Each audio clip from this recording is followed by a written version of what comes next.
Hello mga kabyos.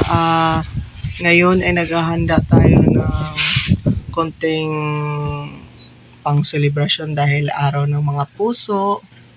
Ito po ay meron tayong pansit. Ito, tilapia, iihawin ko mamaya. Marinig ko muna yan. At itong manok.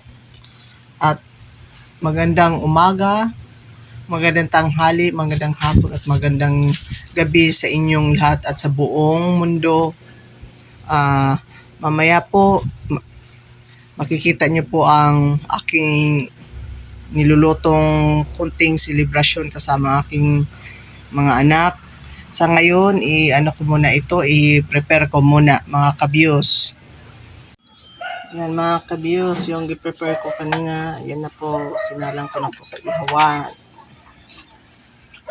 Pagkatapos ito, magluluto pa po ako ng pansit mga kabyos. See you later. Hello mga kabyos, ayan na po ang ating inyaw na chicken at isda. At ito na ang ating pansit. Pansit biho na may Mickey. Ayan na po mga kabyos, kain po tayo.